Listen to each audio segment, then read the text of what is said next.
অভিযোগ উঠেছে বাংলাদেশকে পুরোপুরি ধ্বংস করে দিতে নীল নকশা করেছে ষড়যন্ত্রকারীরা, আর ট্রাম্প কার্ড হিসেবে ব্যবহার করছে উগ্র হিন্দুত্ববাদী সংগঠন ইসকন। জাতির জনক বঙ্গবন্ধু শেখ মুজিবুর রহমান যেই বাংলাদেশ গড়েছেন, ইসকন যে আন্দোলন করছে শেখ হাসিনার সরকারকে শক্তিশালী করার জন্য। যুক্তরাষ্ট্রের নবনির্বাচিত প্রেসিডেন্ট ডোনাল্ড ট্রাম্পের নামে ভুয়ো অ্যাকাউন্ট খুলে আওয়ামী লীগের পক্ষে প্রচার চালানো হচ্ছে। পেজটি থেকে সরকার বিরোধী নানা ধরনের কন্টেন্ট প্রকাশ করা হচ্ছে। বুধবার কথায় আছে, লেবু বেশি চিপলে তিতা হয়ে যায়, আর অতিরঞ্জিত কোনো কিছুতে ঝামেলা পাকায়। বৈষম্য বিরোধী ছাত্র আন্দোলনের নেতাদের মধ্যে কি অনৈক্য সৃষ্টি হয়েছে? দূরত্ব বাড়ছে কি অন্তর্বর্তী সরকারের সঙ্গে? দায়িত্বশীল দুজন কথা বলেছেন নিউজ 24 এর সঙ্গে। তাদের দাবি, মানুষের সমস্যা সমাধানের চিন্তা বাদ দিয়ে উপদেষ্টা হওয়া ছাত্র প্রতিনিধিরা ব্যস্ত অন্য কিছুতে। দেশের আইন শৃঙ্খলা রক্ষাকারী বাহিনী র্যাবকে নিয়ে সমালোচনা কোনোভাবেই যেন পিছু ছাড়ছে না। জরুরি কাজে যাচ্ছি, ঠিক আছে, গাড়িতে হচ্ছে তো।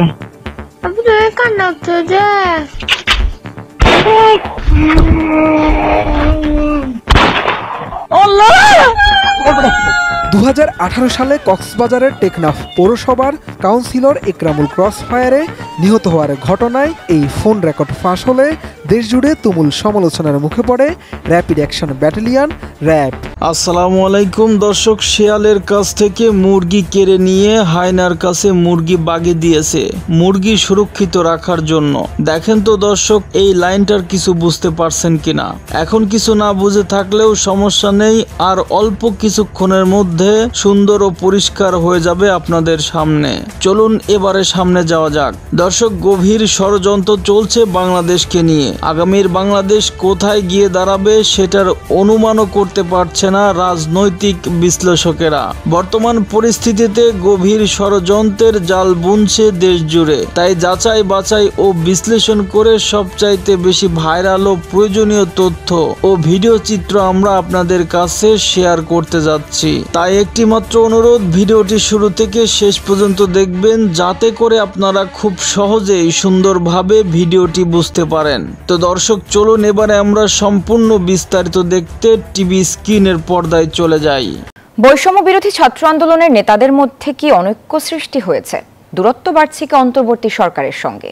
দায়িত্বশীল দুজন কথা বলেছেন নিউজ 24 এর সঙ্গে। তাদের দাবি, মানুষের সমস্যা সমাধানের চিন্তা বাদ দিয়ে উপদেষ্টা হওয়া ছাত্র প্রতিনিধিরা ব্যস্ত অন্য কিছুতে। বিস্তারিত জানাচ্ছেন সজল দাস। উপদেষ্টা মোস্তফা সরোয়ার ফারুকী ও শেখ বশির উদ্দিনের নিয়োগ নিয়ে এক ধরনের মতবিরোধ তৈরি হয় বৈষম্য বিরোধী ছাত্র আন্দোলনের নেতাদের মধ্যে। এই দুজনকে দায়িত্ব থেকে সরাতে সরকারের কাছে আহ্বানও জানিয়েছে তারা। বিকালবেলা মানুষ জানতো না যে কিছু একটা হতে যাচ্ছে, হঠাৎ করে দেখা যায় যে এখানে সন্ধ্যাবেলা একটা শপথ হয়ে গেছে। এইভাবে মানুষের থেকে লুকিয়ে কি জন্য হচ্ছে 3 জন উপদেষ্টা নিয়োগ করা হলো। কেন তাদেরকে উপদেষ্টা হিসেবে চান না, ব্যাখ্যা করেন সেই কারণও। বিগত যে ফ্যাসিস্টের হাতকে যারা শক্তিশালী করেছে, সেরকম ব্যক্তিবর্গের নিয়োগও আমরা দেখতে পাচ্ছি। তাহলে এই নিয়োগগুলো আসলে দিচ্ছে কারা? উত্তরবঙ্গের মোট 16টি জেলা আছে, রাজশাহী এবং রংপুর বিভাগ মিলে মোট 16টি জেলা। এইখানে কি একজনও যোগ্য লোক খুঁজে পাওয়া যায়নি? এই ইস্যুতে চেষ্টা করেও অন্তর্বর্তী সরকারের কোনো বক্তব্য পাওয়া যায়নি। এদিকে নতুন দায়িত্ব পাওয়া সমালোচিত উপদেষ্টাদের অপসারণ করে যোগ্য ব্যক্তিদের নিয়োগ দেওয়ার দাবি জানিয়েছে জাতীয় নাগরিক কমিটিও। অন্তর্বর্তী সরকারের নানা পদক্ষেপে অসন্তোষের কথাও জানান ছাত্র সমন্বয়করা। এখানে যারা ছাত্র প্রতিনিধিরা আছেন, নানানভাবে যারা ওই উপদেষ্টা মহলের মধ্যে আছেন, তারা শুধু দিন দিন জনবিচ্ছিন্ন হয়ে যাচ্ছেন। জনগণের সমস্যা সমাধান করার দিকে তাদের কোনো ধরনের মনোযোগ নাই। তারা আছেন ওখানে কোরামবাজি করার জন্য, এক এক কোরাম থেকে লোকজন ডেকে নিয়ে এসে উপদেষ্টা বানাই দিচ্ছে।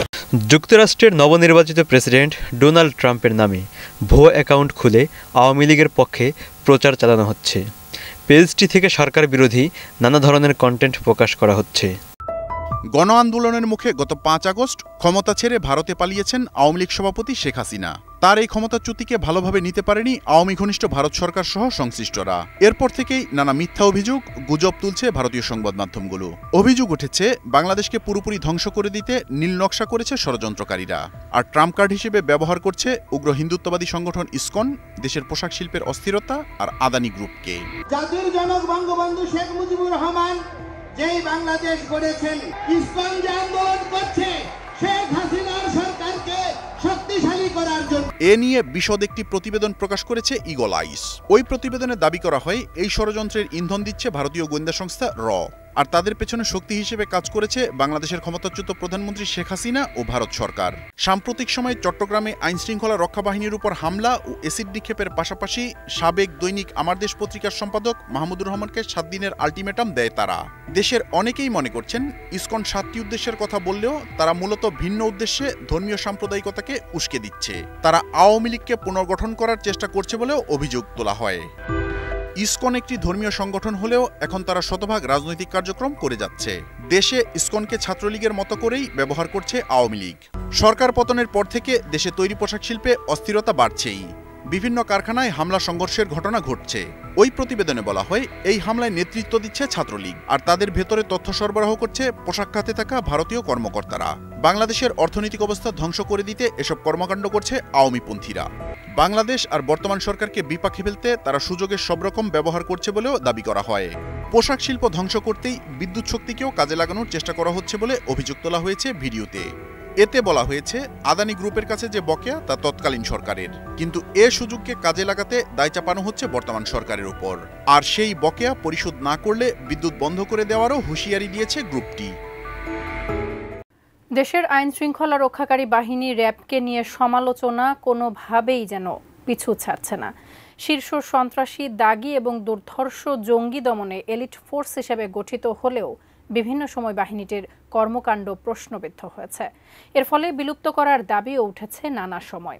এখন আবারও তা জোরালো হয়েছে। এমন পরিস্থিতিতে র্যাবকে কি বিলুপ্ত করবে সরকার? কি বলছে গুম সংক্রান্ত তদন্ত কমিশন? জানাচ্ছেন সহকর্মী শাহাদাত রিফাত।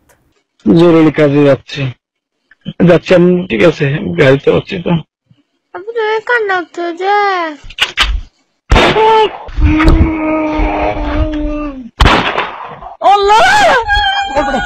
2018 সালে কক্সবাজারের টেকনাফ পৌরসভার কাউন্সিলর একরামুল ক্রসফায়ারে নিহত হওয়ার ঘটনায় এই ফোন রেকর্ড ফাঁস হলে দেশজুড়ে তুমুল সমালোচনার মুখে পড়ে র্যাপিড অ্যাকশন ব্যাটালিয়ন র্যাব।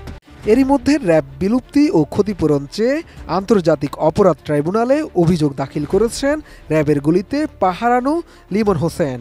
2014 সালে নারায়ণগঞ্জের 7 খুন আর 2011 সালে র্যাবের গুলিতে পাহারানো কলেজ ছাত্র লিমনের ঘটনাও নানা প্রশ্নের মুখে দাঁড় করিয়েছে এই এলিট বাহিনীকে।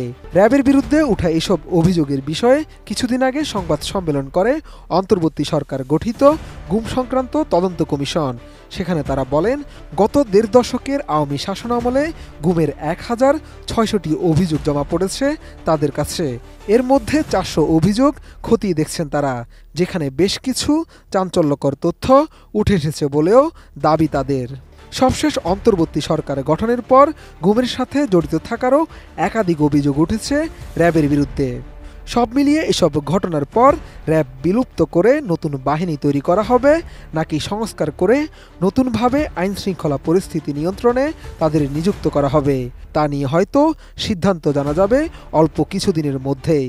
আইনের ঊর্ধ্বে কেউ না, যত বড় বাহিনী হোক না কেন গ্রেপ্তারি পরোয়ানা জারি করতে হবে। যাদের বিরুদ্ধে আমি মামলা করছি, ট্রাইব্যুনালের কাছে জোর আবেদন জানাচ্ছি, তারা যেন আমার মামলাটা গুরুত্ব সহকারে দেখে এবং বিচার করে। দর্শক, আপনাদের অসংখ্য ধন্যবাদ এতক্ষণ পর্যন্ত আমাদের সাথে থাকার জন্য। আপনারা দেখছিলেন এই মুহূর্তে আমাদের হাতে থাকা আজকের সবচাইতে আলোচিত, সমালোচিত এবং সর্বশেষ রাজনৈতিক কিছু আপডেট সংবাদ।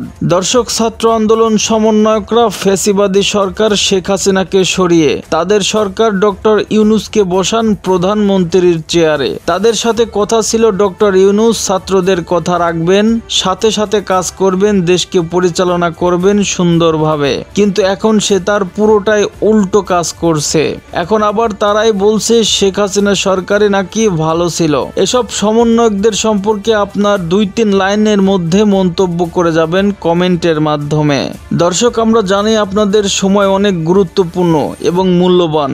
আমরা আপনাদের সময়কে অনেক মূল্যায়ন করি, তাই প্রতিদিনের সবচাইতে যেসব ভাইরাল আপডেট সংবাদ এর মধ্যে থেকে আমরা বিচার করে বিশ্লেষণ করে সবচাইতে মূল্যবান তথ্যগুলো আমরা আপনাদের কাছে শেয়ার করে থাকি, যাতে করে আপনারা বাংলাদেশ সম্পর্কে আপডেট খবর বা সংবাদ একসাথে জানতে পারেন। তাই আমাদের এই চ্যানেলটি সাবস্ক্রাইব করে সব সময় আমাদের সাথে থাকার জন্য আপনাকে বিনীত অনুরোধ করছি। আর যদি আপনি অলরেডি আমাদের এই চ্যানেলের একজন নিয়মিত সদস্য হয়ে থাকেন, তাহলে আপনাকে শুভেচ্ছা ও অভিনন্দন।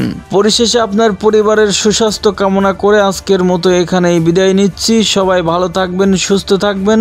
আল্লাহ হাফেজ।